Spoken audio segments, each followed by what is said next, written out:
Hare Hare, Hare Rama, Rama Rama, Hare Hare. Hare Krishna. Sorry for the interruption. So yes, today is a very auspicious day. It is Śayana ekādaśi or Ashadi ekādaśi. So see, I'll tell you. Do you know what is Thanksgiving? Oh, yeah. What happens to Thanksgiving on Thanksgiving as far as shopping is concerned? There are sales, right? You can get your toys at a cheaper price, correct? So similar to that, there is a spiritual sale also. There are some auspicious days of the year where you do little bit of bhajan, you get more credit.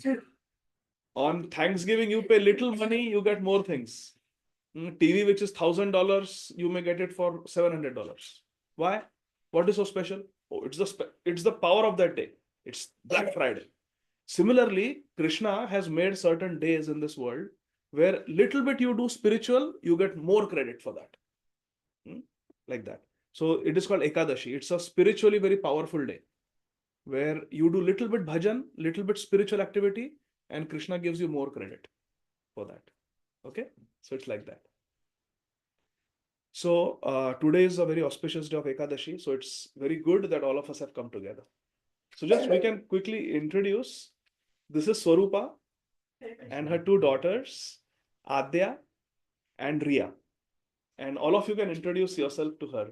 So she's also from near Hyderabad. She speaks Telugu. Hi, I'm Vijaya. She's Veda, Sri Veda, and Hare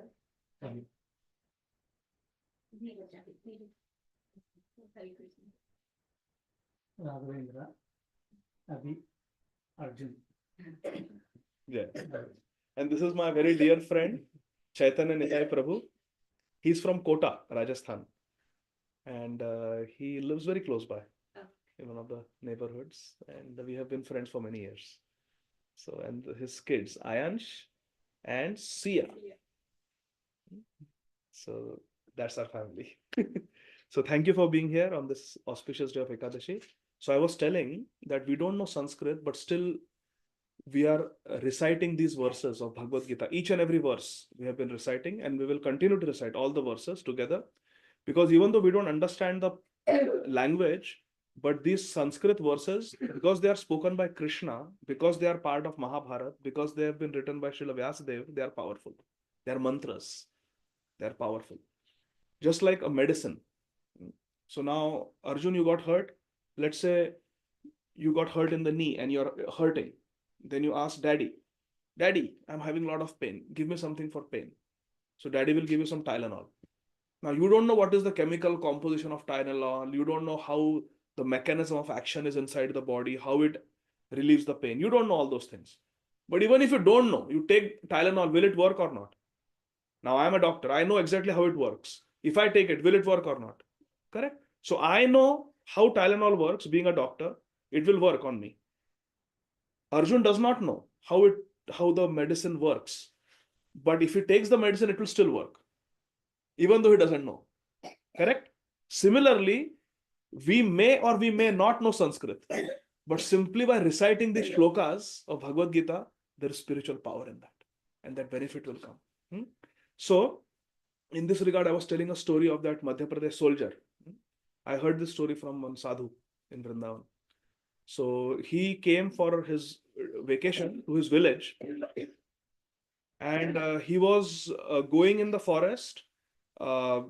Just, because he's a soldier, he liked to go for a morning jog. So outside the village in the forest area, he used to go for a jog because he was a Sainik, soldier. To keep fit, he used to go for a morning jog.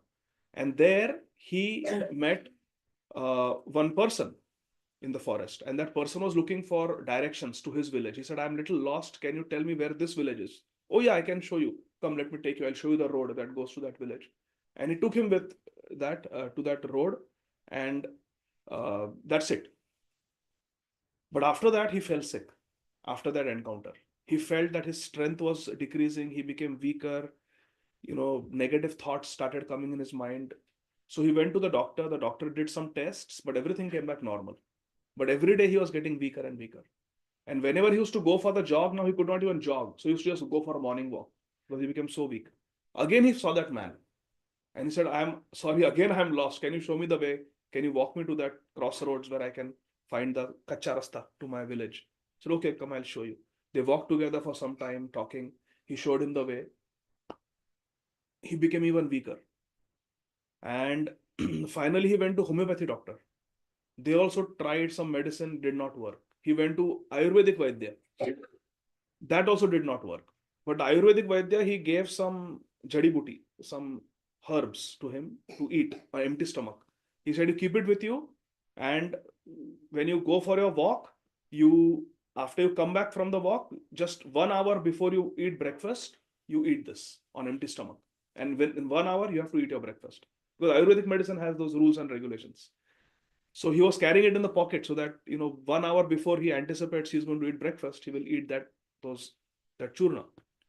So he had it in his pocket in a newspaper. It was wrapped. You know how the medicines they wrap. It was in his pocket. So he went to the forest. Again, he met that man. And the man again said, hey, I'm again lost. Can you please help me? And this time, he realized that man was looking a little bit different, not like ordinary man. And he got a feeling in his heart that maybe he's or something like that. He got a feeling like that. So, and this fellow was coming close. And every day he used to hold his hand when they used to walk. And he felt that because he is trying to harm me, because he's a person like that, I'm getting weak. Every time I meet him, I get weak. So he said, you don't touch me today. Don't come near me. And he said, you cannot stop me from touching you. And he came very close to hold his hand. And he backed up and said, no, please don't touch me. And he came, and then he only stopped. He said, what's wrong with you today? I cannot touch you. So there's some power in you that I cannot touch you today. And he said, I don't know. And he just ran, this soldier. He got so scared that he ran away from there. And this fellow, he backed off. He didn't come near him. When he came home, he was wondering, what is there in me? I didn't do anything different today. So he just looked in his pocket and he had that medicine. And he opened that medicine. Is that Tulsi? Huh? Tulsi? No, it was not Tulsi. Actually, the newspaper in which it was wrapped, that newspaper or Hindi newspaper in Madhya Pradesh, and every day they used to publish one shloka of Bhagavad Gita. And somehow that piece of paper that was torn, it had exactly that verse of Bhagavad Gita. So he realized that I was just unknowingly carrying one verse of Bhagavad Gita in my pocket, and that gave me so much power that the ghost could not come near me, could not harm me. And he started feeling better also after that. So he later on came to Vrindavan and told his story. That I have personally experienced the power of Bhagavad Gita. Therefore, in India, there is that Gita press, they produce small Bhagavad Gitas. Have you seen? And people keep it in their pocket. The whole Bhagavad Gita is this small. So Bhagavad Gita, the point I'm trying to make is very powerful. Bhagavad Gita is very powerful. So therefore, we are reading all the verses. So today we are going to start from verse number 16. So you can come to page 42, where it starts. 41 or 42, depending on whether you want to read in Sanskrit or you want to read in English. So we'll now, to save time, we will recite together, all of us. Everybody ready? Hare Krishna. Hare Krishna. Okay, so let's start. So what is happening is, just to give a context to Swarupa and Adya and Riya, to give you a context, what is happening is the Kurukshetra war is about to start. And both the parties, both the sides, they are blowing their shankha, their conch shell, to indicate the beginning of the war. So that's what is happening. So first one to blow the conch shell was, anybody remembers? It was Bhishma, first one. And then everybody else started blowing their conch shell. Krishna also blew, Arjun also blew, Bhim also blew. Now we are starting from verse number 16. We'll read together to save time. Ananta Vijayam Raja Kunti Putro Yudhishtharaha Nakula Sahadevascha Sughosha Manipushpakau Kaschascha Paramesh Asaha Shikhandi Cha Maharatha Drishtadyumno Viratascha Satyakischa Parajitah Drupado Draupadeyascha Sarvasha Prithivipate Saubhadrascha Mahabahu Shankhan Dadmuhu Prithak Prithak. King Yudhishthir, the son of Kunti, blew his conch shell, which is called Ananta Vijaya. Nakul and Sahadev blew their conch shells named Sughosh and Manipushpak respectively. The great archer, the king of Kashi, the great fighter Shikhandi, Drishtadumna, Virat, the unconquerable Satyaki from Dwarka, Drupad, and the sons of Draupadi and others, O king, such as the mighty armed son of Subhadra, Abhimanyu, all blew their respective conch shell. Their shankha, they all blew. So who is telling this to who? Sanjay is telling Dhritarashtra Maharaj. Therefore, he uses the word Rajan, king. So they all blew their conch shells. Then, verse 19. Saghosho Dashtranam Hridayani Vyadarayat Nabhascha Prithivim Chaiva Tumulo Bhanunadayan. The blowing of these different conch shells became uproarious. It was very loud.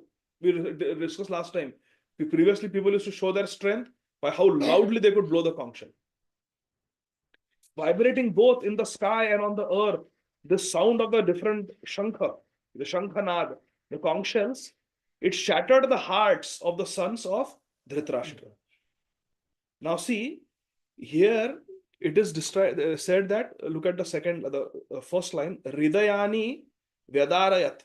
When Krishna, Arjun, Bhim, Yudhishthir, Nakul, Sahadev, Abhimanyu, they blew their conch shell, Hridayani Vyadarayat. The hearts of the Kurus were shattered. When Bhishma Dev and Duryodhan, Dushasan, they blew their conch shells, Dronacharya, it was very loud. But it is not described that the hearts were shattered. That is only described when Krishna, Arjun, they blew their conch shell. So that is the difference between an ordinary human being and Krishna and his devotees. Text number 20. Atha vyavasthitan drishtva dhartarashtran kapidhvajah pravritte shastra sampate dhanur udyamya pandavah rishikesham tada vakyam idam aha mahipate. So this is the verse on which Arjun we are going to discuss today. Okay. So translation. At that time, Arjun, the son of Pandu, seated in the chariot, bearing the flag marked with Hanuman, Kapi Dhwaja. Kapi means monkey. Kapi Dhwaja means Hanumanji on the flag. Look at the cover of Bhagavad Gita, you see Hanumanji here sitting on the flag. Kapi Dhwaja, it's very famous. So, Sanjay is telling Maharaj Dhritarashtra that Kapi Dhwaja, Arjun was seated on a chariot which had a flag, Dhwaja, with Kapi, Hanumanji on it. Then Arjun took up his bow and prepared to shoot the arrows. So Arjun, after everybody blew the conch, now the war is going to start. Arjun picked up his bow and arrow and he's ready to fight. The war is about to begin. I remember when I was a small child, when we were growing up in India, and this Mahabharat serial used to come on Sunday. So when this started, the war, I was so excited, the war is going to start, war is going to start. And then Bhagavad Gita started. And I was so, when will this Bhagavad Gita end and the war start? I want to watch the war. I want to watch the war. And now it has become opposite. Now I just speak on Bhagavad Gita. So, but when I was a child, I was thinking, why this Krishna is speaking Bhagavad Gita? Come on, Arjun, start the fighting. We want to see action. So now the war is about to start. Then Sanjay is saying, Mahipate means, oh king, Dhritarashtra, after looking at the sons of Dhritarashtra drawn in military array, Arjun spoke to Krishna the following words. In this verse, Krishna is addressed as Rishikesh. Rishikesh. Rishik means our indriya, senses, eyes, nose, ears. And Ish means the master, the Lord. Ish. So Rishikesh means Krishna, who is the master of the senses. Krishna is the master of our senses, which means, so suppose there is a house and there is a master of the house, there is a homeowner. Then everybody is supposed to follow the homeowners. Like in India, when we grew up, whatever the father says, everybody listens. We want to go to Mahabaleshwar for vacation this summer. Father, no, we are going to Lonavala. Okay, his final word. So because he is the homeowner, he is the boss. So Krishna is Rishikesh. He is the master of senses. Our problem is we think that I am the master of my senses. We think we can see anything with the eyes. We can talk whatever we want with the tongue. We can hear whatever we like. This is what we think. That's why we are in the material world. But Krishna is Rishikesh. He is the master of senses. We become devotees when we understand this. No, no, no, no. My eyes are meant to do what will please Krishna. So with my eyes, instead of watching something dirty, let me watch something that is sattvic, something that Krishna will like. Instead of hearing some rock and roll music, let me hear some kirtan, because my ears belong to Krishna. Instead of eating meat, non-veg, let me eat Krishna Prasad, because my tongue belongs to Krishna. He is Rishikesh. He is the master of my senses. So this is the meaning of Rishikesh. Hmm? So Krishna is addressed as Rishikesh. So Arjun spoke to Krishna after looking at Duryodhan, Dushasan, Dronacharya, Bhishmadev, Kripacharya, looking at all the warriors in the opposite camp. He spoke to his charioteer, Krishna. Now, what he spoke, that we will discuss next time. But now we are going to discuss on Kapi Dhwaja. How Arjun has Hanuman on the flag of his chariot. See, just like every country has their flag, in the olden days, every warrior worth his salt, not Chota Mota warrior, the big warriors, Maharathi, they would have a specific flag with a specific sign. They would have a specific sign on the flag. And anywhere far away from the battlefield, you see that flag with that specific sign. Oh, Arjun must be there. Arjun and Krishna must be there. Oh, that is Duryodhan's flag. He must be there. That's how they would locate with the flag. So Arjun had a specific flag, and that flag had Hanumanji, Kapi Dhwaja. So now we'll discuss how that came to happen. This Kapi Dhwaja that Arjun has Hanumanji on the flag is a sign of Arjun's victory. Can Arjun get defeated when Hanumanji is there? Not possible. No? Hanumanji is there. So, how Hanumanji came on the chariot of Arjun, Srila Baladev Vidyabhushan, who is a very great Vaishnava Acharya, he has written in his Tika on Bhagavad Gita, in his commentary, he explains the story. How Hanumanji came on Arjun's flag. When the Pandavas were in Vanvas, exile in the forest, before the war started, they were traveling in various parts of India. And they were going through a particular forest where Arjun was walking alone. And he came across a river. And he wanted to cross the river. And there were monkeys there, some wild animals, birds. So Arjun took his bow and arrow and he shot the arrows in such a way that he created a bridge across the river. He could do architecture with his arrows. He was so expert in shooting arrows. One arrow after another, he made a bridge within few minutes across the whole river. For us, it takes many months with engineers and all those equipment to make a bridge. Arjun created a powerful, strong bridge just with iron arrows within minutes. And everybody was astonished. There were some rishis who were doing their meditation. They were surprised. Wow, what a Kshatriya warrior. He is so expert shooting arrows. One monkey spoke to him. One monkey spoke to Arjun that this is very nice bridge you built with arrows. Congratulations. And Arjun said, yes, I learned it from my Gurudev, Shri Dronacharya. He has taught me many things. This is one of them. I wish Lord Ramchandra also knew this. Then he would not have to take help from all of you monkeys. He could have just built a bridge and crossed the ocean. Hare Krishna. When Arjun spoke like that, the monkey felt offended. He said, no, actually, Lord Ramachandra took help from us to build the bridge because the monkeys were very powerful. There was Nal, Neel, Angad, Sugriv, Jambavan. When they would walk on a bridge, this bridge of arrows wouldn't survive. You need a powerful bridge made of solid rocks. This bridge will break if this powerful Vanar Sena of Lord Ramachandra were to walk on it. Arjun said, no, no, no. My bridge cannot be broken by some monkeys. This is a very powerful bridge. My arrows are made of steel. They will not break. Hanumanji said, oh, by the touch of my tail, it will break. Sorry, I gave up the suspense. The monkey said, with the touch of my tail, this bridge will break. Arjun said, I will enter fire. Hmm. If with your tail you can break this bridge that I have built.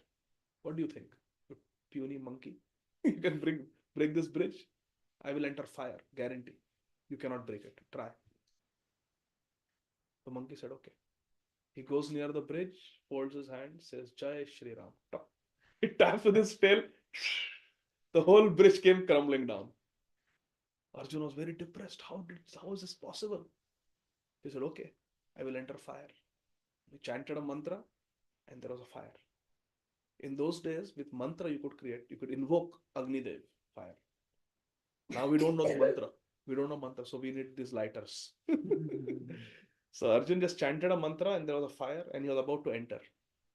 Just then a small little tiny Batu, Brahman, came and said, hey, what's going on? So Arjun said that I'm very depressed. I created this powerful bridge. I boasted. I should not have boasted. But this little puny monkey, with a touch of his tail, he broke the bridge. And I had told that if you break it, I'll enter fire. So I have to keep my word. I have to stay true to my words. So I have to enter the fire.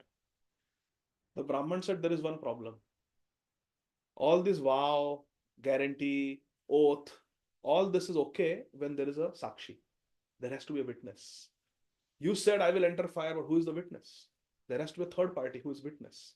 So let me be third party, again create a bridge. Now take a oath, I am witness, and let's do it again. So Arjun says, okay, second chance I'm getting. So he again chants mantras, shoots arrows, and creates a bridge. And then he tells the monkey, try now. Now when I built the bridge, I was remembering Krishna. Jai Shri Krishna, Jai Shri Krishna, Jai Shri Krishna. Arjun built the bridge like that. He says, monkey, now try. The monkey goes and he taps, nothing happens. He fist punches, nothing happens. He said, wait, let me jump on the bridge. He goes and Jai Shri Ram. Nothing happens. Then the monkey tells Arjun, actually, I am not an ordinary monkey. I am Hanuman, Vayuputra Hanuman.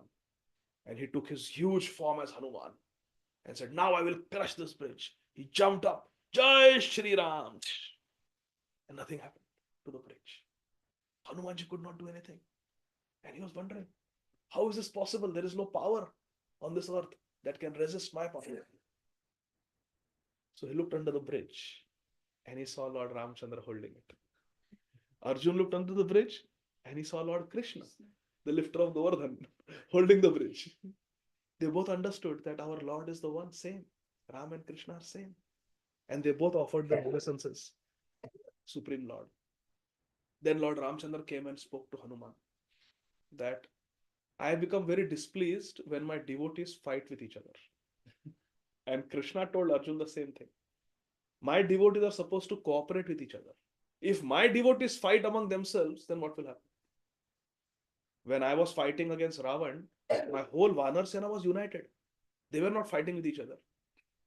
So I want you all to be united. Now this Arjun is going to fight a big war with the wicked Duryodhan and Dushasan. So I want you all to be united. Hanuman says, I'm really sorry. Arjun says, I'm also sorry. We should not have fought like that. So Hanumanji says, as a sign of my friendship, I promise Arjun, when he goes to war, I will personally sit on his chariot. And whenever he is facing some difficult enemy, I will give my war cry. Jai Shri Ram! Loudly. And just hearing my voice, it will be so high decibel that the enemies will just fall down. So in this way, I will assist Arjun. I cannot fight in this war because I am from Satyayug, Treta Yug. And now the Dwapar Yug is about to end. Kali Yug is about to start. So it will not be fair if I fight in this war. So I will not fight, but I will assist Arjun in this way. And I will be with him, protecting him, making sure that Arjun is victorious. Because whichever side I am, Hanumanji is there, that side always is victorious. This is Lord Ram's Ashirwad to Hanumanji.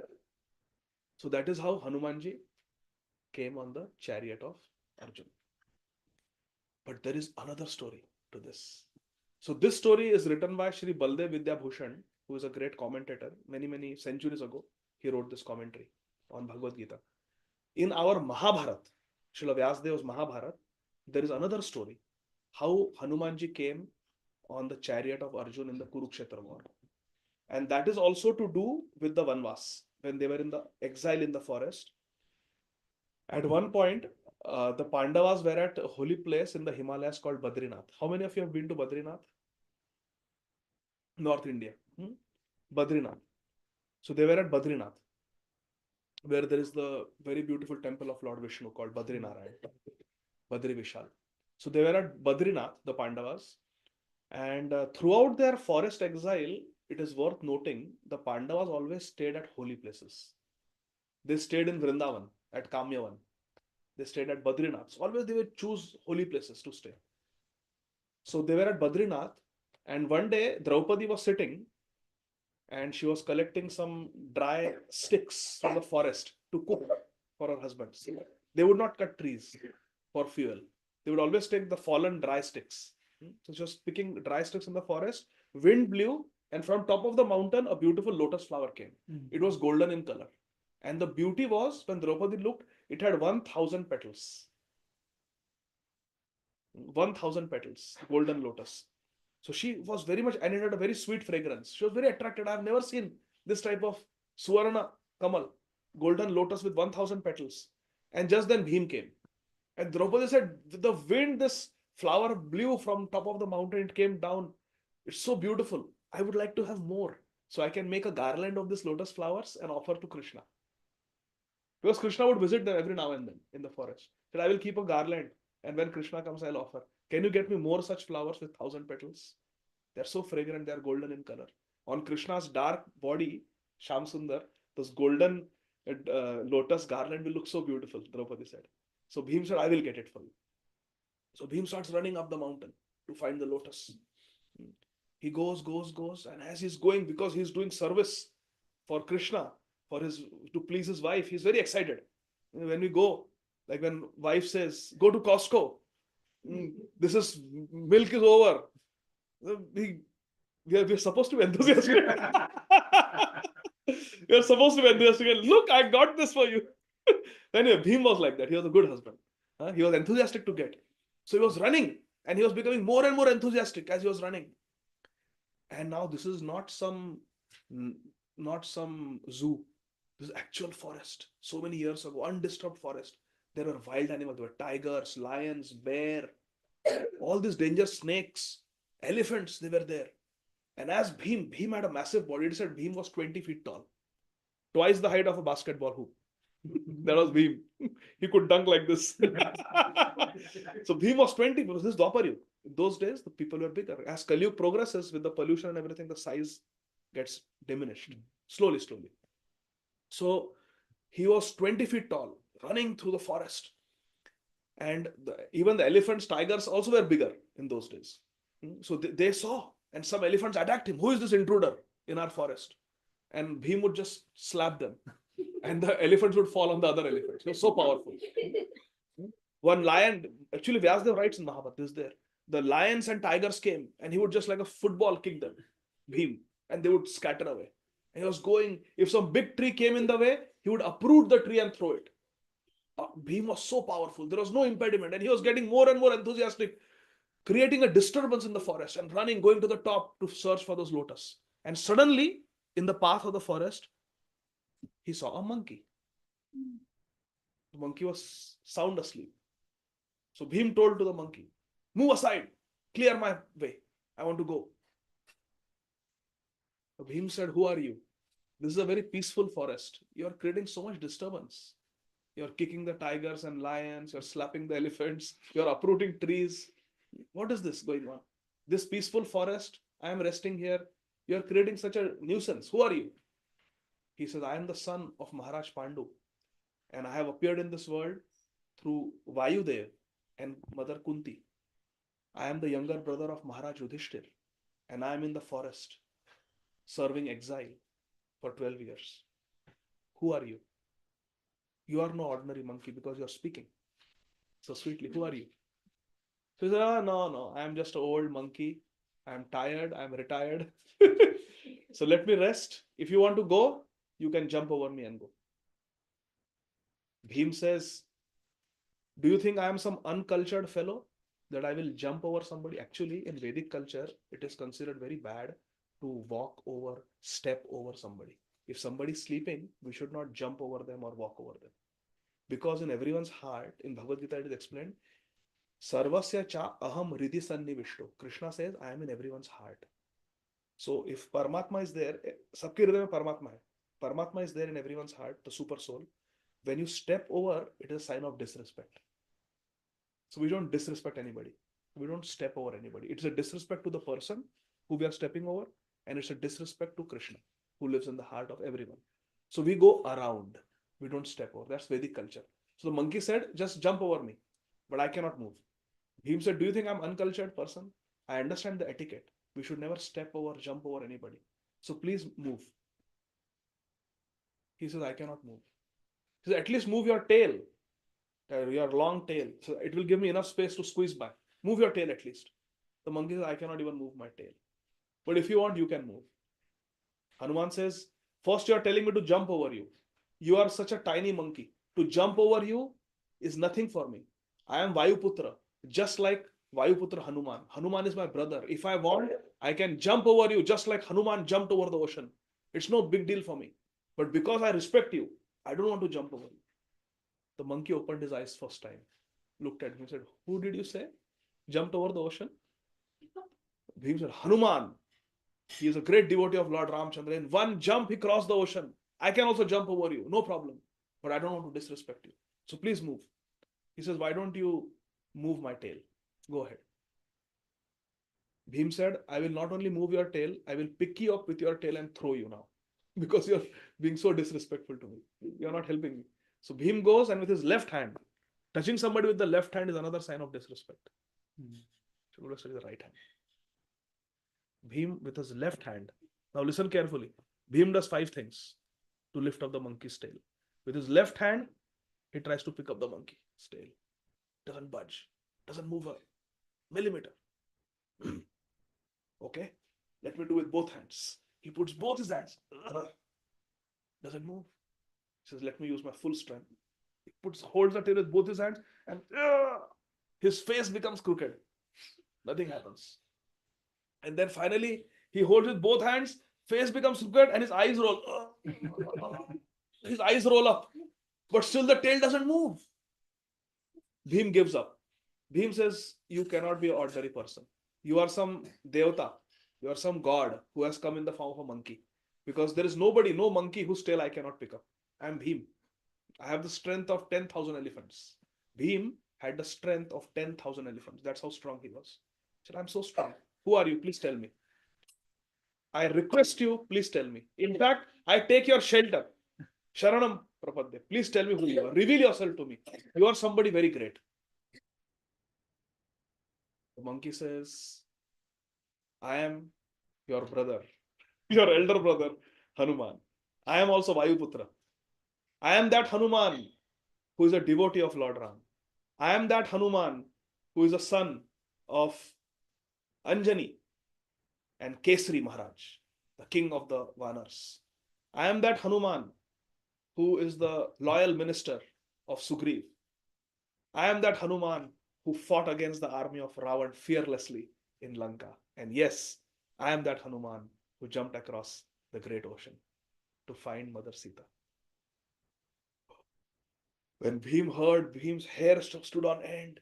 Tears came in his eyes. He offered obeisance. Hanumanji, my brother, you are giving me darshan. I am so fortunate. I am so fortunate.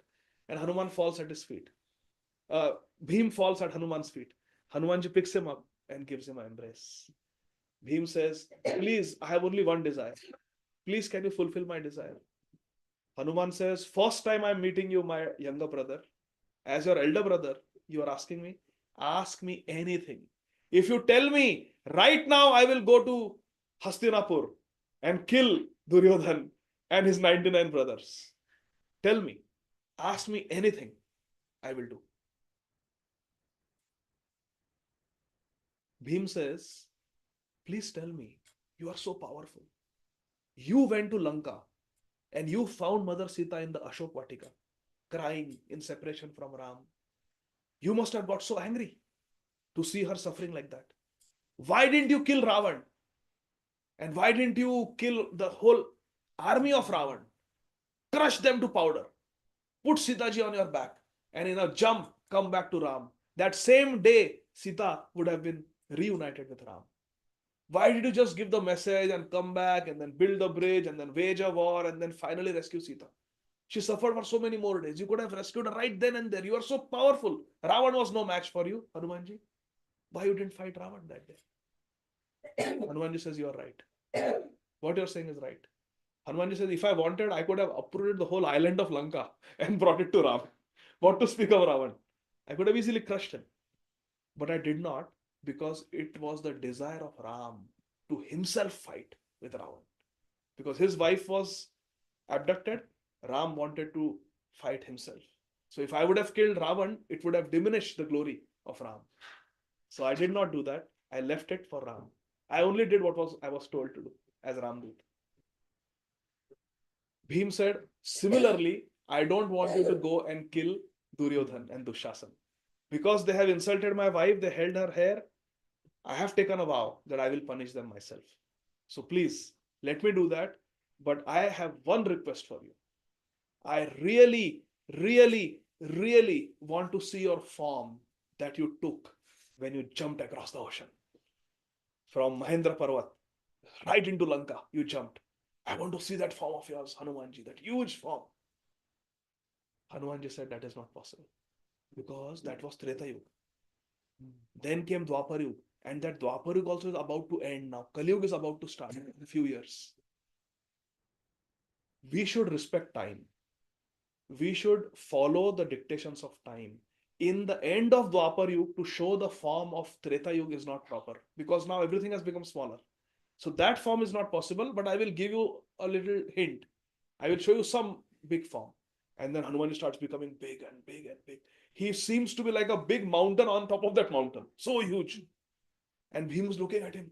Oh, you're so big. He starts offering obeisances, pranam to Hanumanji. Hanumanji says, I can keep growing unlimitedly, but I will stop now because you cannot bear to see anymore.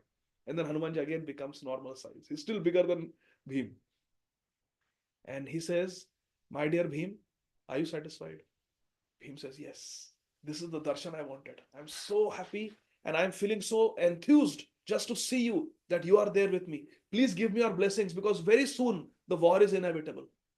Draupadi has been insulted so badly. Yudhishthir Maharaj has been cheated in the gambling game of his kingdom. The war is going to be there and I need your help, Hanumanji. Hanumanji says, I promise you, I will be present on the battlefield.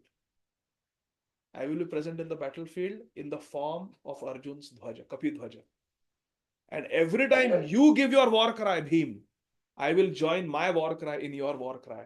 And it will be so loud that it will shatter the hearts of the Kauravas. That's why it says the hearts of the Kauravas were shattered, hearing Bhim and Arjun and Krishna's Shankhanad. So in this way, Bhim was promised by Hanumanji that I will be there with you. And wherever Hanuman is there is victory. So these are all indications in the beginning of Bhagavad Gita that in the war, the Pandavas are going to come out victorious. So similarly, my dear friends, in this life, we should collect blessings. Let this be the take-home message today. In our life, we should collect blessings. Blessings from the seniors. Blessings from the great souls. We should not collect curse. If we hurt others, if we cheat others, we get their curse, we get their ill will. And that later on will cause a lot of damage to us. But if we serve the superiors, if we have the blessings of great people behind us, even in times of calamity, those blessings will protect us. Bhim, Arjun collected blessings. In both the stories we saw, Arjun collected blessing of Hanumanji, Bhim got the blessing of Hanumanji. They were victorious. What did Dushasan and Duryodhan do? They insulted Abala, a poor woman, Draupadi. And Srimad Bhagavatam, in the first canto, it is said, the moment Dushasan touched the hair of Draupadi, his life was diminished. As soon as we insult somebody, as soon as we hurt somebody like that, in an unjust way, it just diminishes our power, our duration of life, our fame, our success. Everything is gone away. It may not be immediate. Just like if I don't pay my taxes this year, it's not that IRS is going to show up at my door immediately. It may take some time. It may take even a few years. It will catch up someday. Yeah? Like sometimes we break a stop sign. In the mail, we get a photograph and a ticket. We say, oh, today I have driven very nicely. Today I was a defensive driver. No, but 1 month ago you broke that rule. Now you have to pay. So similarly, whatever sins we commit aparad, offenses, later on the punishment may come. So we have to be very careful. We should live a life as sober citizens and be good human beings. So we collect the blessings of elders, not their ill will. Therefore, in our culture, we always serve the elders. ताकि उनका आशीर्वाद मिले. Their blessings will protect us. In India, remember behind the trucks it says, "Ma tera आशीर्वाद." At least in Maharashtra, "Ai tuza आशीर्वाद." Behind the trucks it is written everywhere. Horn, okay, please. So with that, "Ma tera आशीर्वाद." ऐसा. Because the blessings of the seniors are very powerful. That's what we learned from today's class. So we have only 5 minutes left. We will do kirtan now. Okay. Any questions?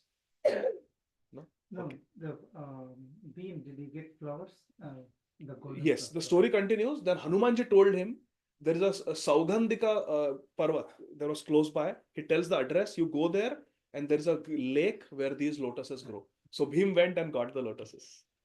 Hare Krishna. Right. Okay, so Maithili, take the mridanga and we will do kirtan.